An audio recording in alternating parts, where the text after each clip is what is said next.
The Book of Judges.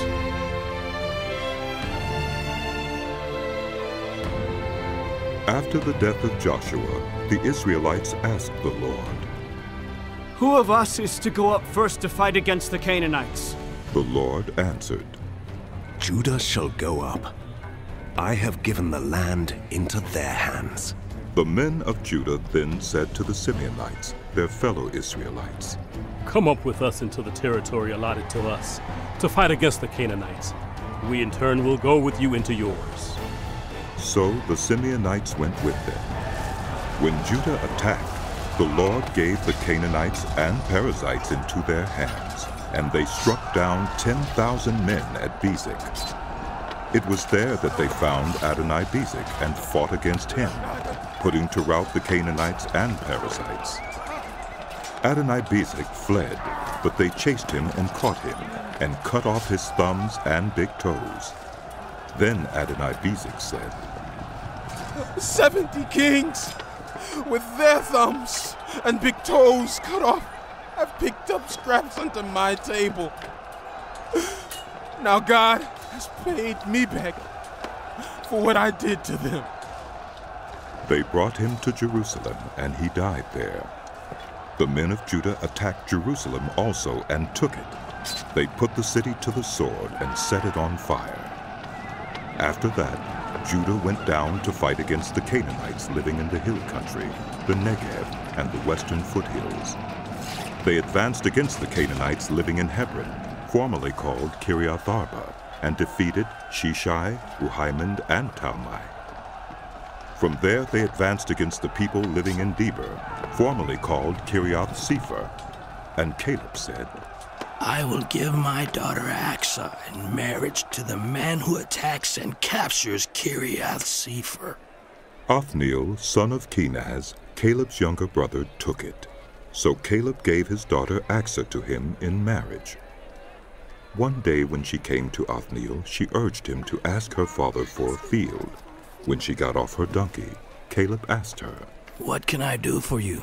She replied, "Do me a special favor. Since you have given me land in the Negev, give me also springs of water."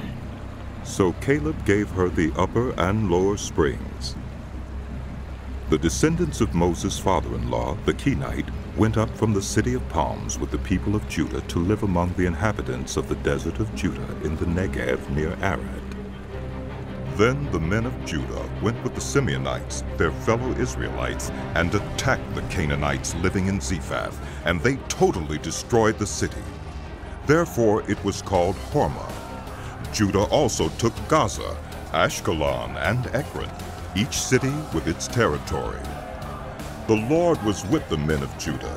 They took possession of the hill country, but they were unable to drive the people from the plains because they had chariots fitted with iron. As Moses had promised, Hebron was given to Caleb, who drove from it the 3 sons of Anak. The Benjamites, however, did not drive out the Jebusites who were living in Jerusalem. To this day, the Jebusites live there with the Benjamites. Now the tribes of Joseph attacked Bethel, and the Lord was with them. When they sent men to spy out Bethel, formerly called Luz, the spies saw a man coming out of the city, and they said to him, "Show us how to get into the city, and we will see that you are treated well." So he showed them, and they put the city to the sword, but spared the man and his whole family. He then went to the land of the Hittites, where he built a city and called it Luz, which is its name to this day.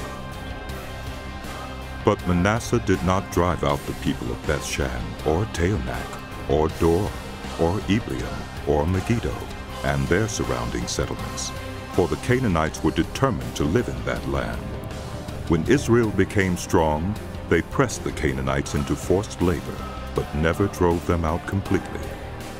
Nor did Ephraim drive out the Canaanites living in Gezer, but the Canaanites continued to live there among them.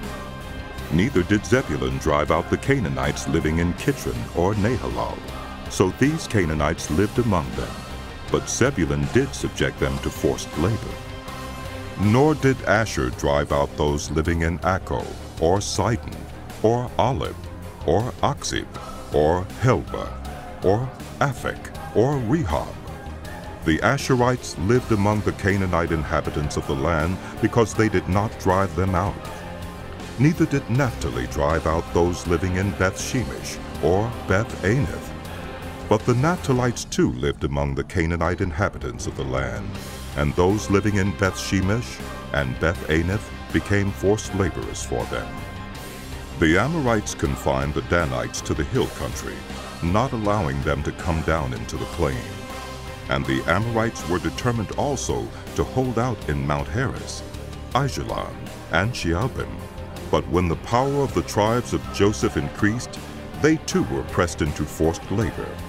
The boundary of the Amorites was from Scorpion Pass to Selah and beyond.